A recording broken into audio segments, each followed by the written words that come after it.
Assalamu alaikum everyone. Welcome to the cricketing hour. Peshawar Zalmi beat Lahore Qalandars by just 35 runs. To talk about that, I'm Hassan Imran Malik. I'm Hadi Saif. And here we are to talk about a number of things. अब पहले ज़रा बात करते हैं पेशावर ने batting में किया क्या है because they were 179 for 3. Honestly मुझे तो लग रहा था 230 240 का स्कोर होने लगे. फिर हादी क्या हुआ इन्हें? फिर आई थिंक लाहौर की डेथ बॉलिंग ने बताया कि why are they famous. Haris Rauf specially आके उन्होंने जो कटर्स मारे उन्होंने इनटू द पिच बॉलिंग कराई. तो आई थिंक आगे आके उन्होंने दो विकेट उन्होंने ली. शाहीन ने सारी अपनी विकेट्स जाके टेल एंड पे ली. चार विकेटें ली उन्होंने. तो at one stage they were about 183 for 174 for 4 और then they were about 2 for 8. तो एकदम से उनका बहुत बड़ा कोलैप्स हुआ. Absolutely a collapse of 28 for 7. ये तो मतलब 28 for 7 तो हम ग्रेड 4 में डिवीजन में पढ़ते थे. 28 डिवाइड बाई 7 क्या होता है? ये तो क्रिकेट मैच में हो गया.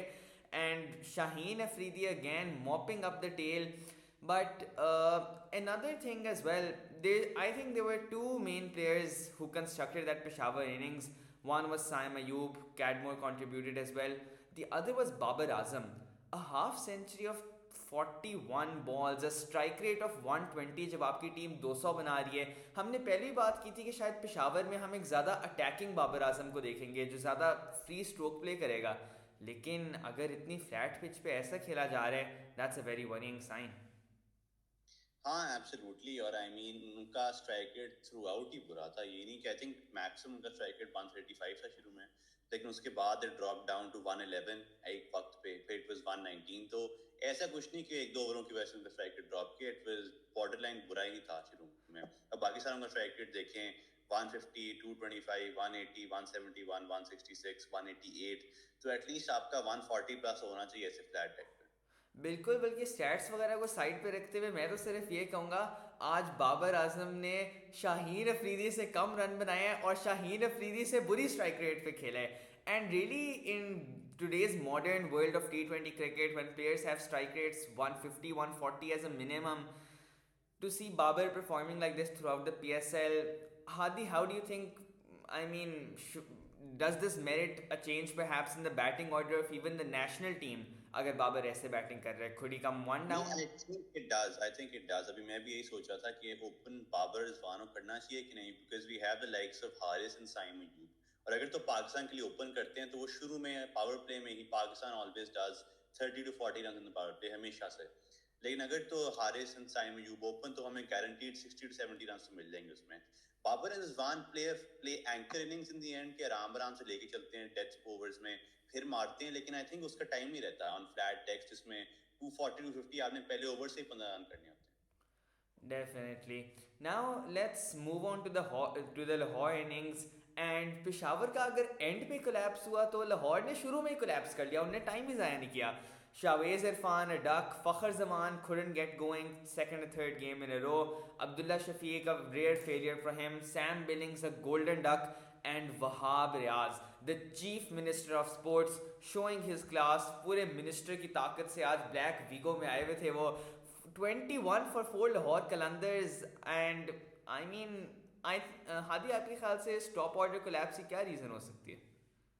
आई थिंक उनको ओवरवेलम हो गए थे वो टारगेट से. क्योंकि टारगेट सही था. I think they were about 10 to 15 run short. लेकिन शुरू शुरू में जैसी उनकी विकेटें गिरी हैं, शावेज इरफान ने पहले तो पूरा ओवर ही मेडन कर दिया. 5 उसने डॉट्स खेली. उसके बाद आराम से चुप करके छठी बॉल पे आउट होकर घर चले गए.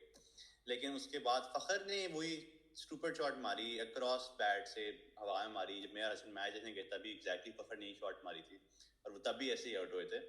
लेकिन उसके बाद आई थिंक सैम बिलिंग्स तो went on the attacking mode. उन्होंने कहा कि मैं रैम्प करता हूँ. लेकिन अनलकी रहे क्योंकि वो बॉल थोड़ी सी बाउंस कर गई.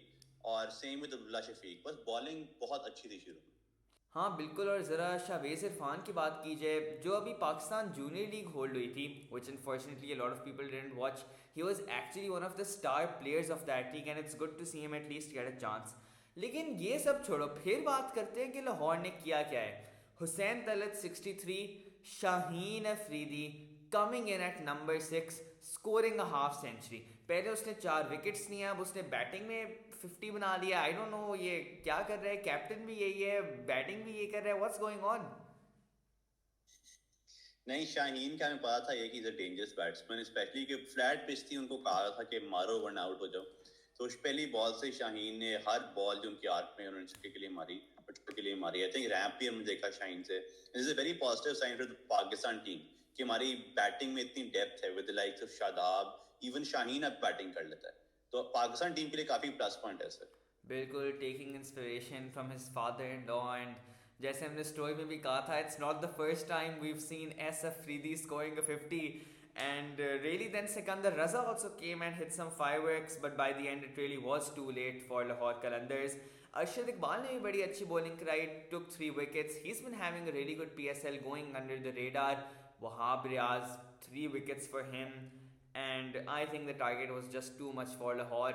Perhaps a better top order performance and they could have won. हाँ जी, आई थिंक एक बात जो हमें पॉइंट आउट करनी चाहिए specially is that when you are at 21 for 4 you just can't let, I mean, random batsmen जो Hussain Talat hasn't had a great tournament, और same with Shaheen Afridi, उन्होंने 100 runs की पार्टनरशिप मारी। This would be worrying for Peshawar के tell batsman दोनों आपको 100 runs मारे at a strike rate of almost 200। तो आई थिंक पेशावर को काफी बड़ा मसला होगा इसमें, specially with the likes of Islamabad team जिसमें इतनी डेप्थ है बैटिंग में, and even Karachi. So when you're up against these sides जिनकी बहुत डेप्थ है बैटिंग में, you can't just let the tail enders get you. That's true. अच्छा, एज अ फाइनल नोट ज़रा शेड्यूलिंग पे बात करते हैं, बिकॉज मैं ऑनेस्टली बड़ा कंफ्यूज हूँ कि संडे को भी कोयटा का मैच हुआ है, फिर मंडे को भी उनका मैच हो रहा है, उनको कोई रेस्ट नहीं दी। अब संडे को आपने सिर्फ नाइट गेम कराई है, ट्यूसडे ऑफ ऑल डेज आप डबल हेडर करा रहे हो, जब ट्यूसडे को सारे लोग ऑफिस में बैठे होते हैं, आधी आवाम को पता भी नहीं है दोपहर को मैच हो रहा है, लोग दोस्तों वगैरह से मिल रहे हैं, फिर उन्हें कॉल आती है कि कोई मैच हो रहा है। मतलब I don't understand the logic कि I also don't understand frankly why ये एक वीक का गैप आ गया इन मैचेस इन लाहौर। आज एक डबल हेडर है, दोनों मैचेस रावलपिंडी में ही हो रहे हैं, जबकि यूजली डबल हेडर में आप जगह स्विच कर लेते हो, ये ब्रॉडकास्टर्स वगैरह के लिए भी डिफिकल्ट होगा ऐसे। तो is this mismanagement from the PCB या रियली व्हाट्स गोइंग ऑन? नहीं, आई थिंक ये तो काफी सुपीरियरिटी इन टर्म्स ऑफ पैसे कमाने के लिए भी। I mean in terms of revenue, not a lot of people will be watching eight 2 PM। मेरे हसन के अलावा कोई इतने क्रिकेट फैनेटिक्स होते नहीं है कि वो अपने ऑफिस को छोड़ के बैठ जाएं 2 PM मैच देखने के लिए। और इतना बड़ा match, this is Babar versus Shaheen, which is a very Oh, big encounter absolutely. इन PSL। तो अगर आप ऐसे मैच को रख रहे हो 2 PM ऑन अ ट्यूसडे, तो आई मीन कोई देखेगा भी नहीं मैच को। Right. Well, on that note, that's all from the Cricketing Hour. Thanks for tuning in. Allah Hafiz.